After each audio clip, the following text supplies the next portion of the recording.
When we watch football on television, it's difficult to get perspective on just how big and strong the players are, because they're all big and strong.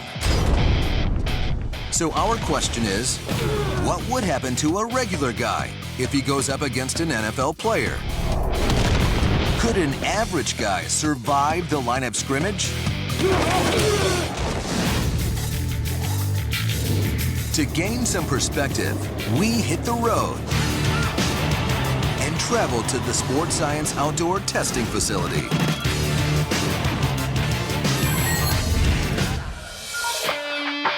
And to help us conduct this test, we recruited a man who personifies the raw power and brute force of the NFL. All-pro defensive tackle, Kris Jenkins. Kris is one of the hardest hitters in the NFL. With textbook technique for exploding through an offensive lineman. When I want to get under a man's pads, it has to do with my explosion. I'll start with my feet, and I'll roll up through my hips, and I'll put everything into my hands. And then when I explode, everything rolls up. To execute this experiment, we need an average guy. So we scraped the middle of the barrel and came up with this guy, sports science host John Brinkus. Standing 5 foot 8 inches and weighing 160 pounds, John is aggressively average. Kris Jenkins, we've measured a lot of collisions in football. Now, one thing that we really don't get at home is the perspective. I mean, how big are you? 6'5", 360. Okay, I'm 5'8", 160. So when was the last time you were my size? 7th grade, I think. Okay, 7th grade. So what we want to do is a one-of-a-kind experiment. We're going to have you, the NFL superstar, going up against me, the average Joe. We're going to go mano a mano, head-to-head, and measure that collision. To measure the impact an average Joe would experience on an NFL line-up scrimmage, we're wiring up both test subjects with cutting-edge hardware. Both Kris and I are going to be wearing an in-form accelerometer around our waists, and this is going to measure the transfer of energy from him to me, which can't be good for me. If he's going to stand over there, I'm going to toss him. And I'm going to do it as hard as I can and for as far as I can, and I'm going to get as mad as I can. It's going to be the real thing. Look at, I can't even figure out how to get my arm through this. This is not good. While our host struggles with the incredibly difficult task of putting on a jersey, Kris does some simple warm-up exercises. That guy is a beast. He's pushing the two-man sled all by himself, just like it's nothing.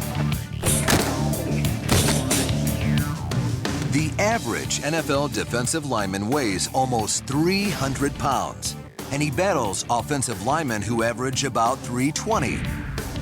So our 160-pound lab rat is clearly in way over his head. You look like a kicker. I hope all the average Joes out there appreciate this, because I'm about to get my bell rung. Let's do this. Time to find out how an average guy would try to stop an elite NFL defensive lineman.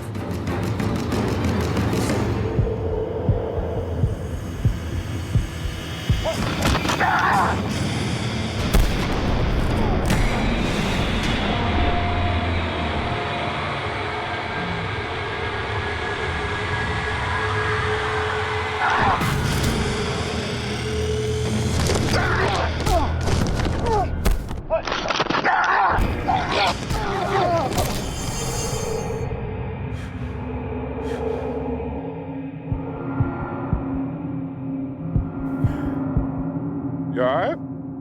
Ooh. Ow, that hurt. Oh, that didn't feel good at all. So to answer the question, what happens to a regular guy when he goes up against an NFL player? Well, he goes up. Data from the Inform accelerometer reveals that at the peak of his flight, John's head was almost 9 feet off the ground.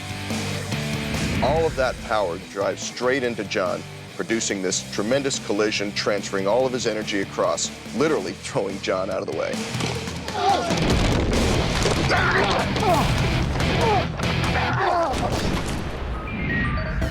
So how much force did Kris use to launch John into orbit? Our cutting-edge motion capture technology reveals the answer.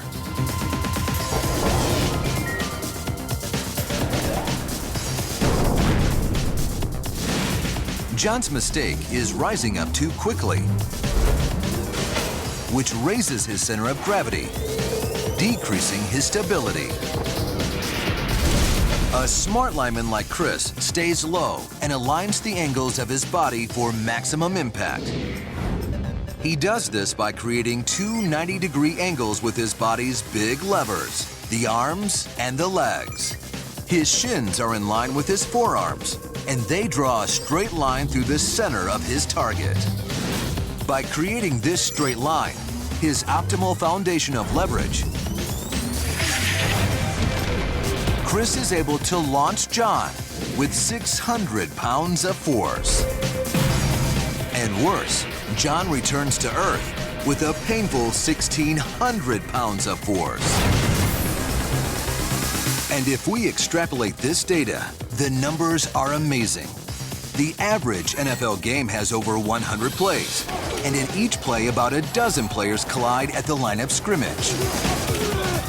The sum total of these collisions generates a staggering amount of energy, 32 million joules. That's over 7.5 million calories. Believe it or not, that's enough energy to launch a 160-pound projectile, like our lab rat, over 28 miles into the air.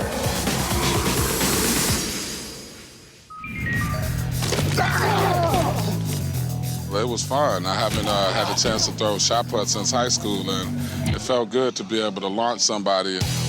And even after such a punishing hit, our lab rat was so committed to getting the science accurate that he took another hit. And another. And another. No one bothered to tell him that, in fact, we got plenty of data from that first impact. And he didn't really need to take all those extra hits. Oops.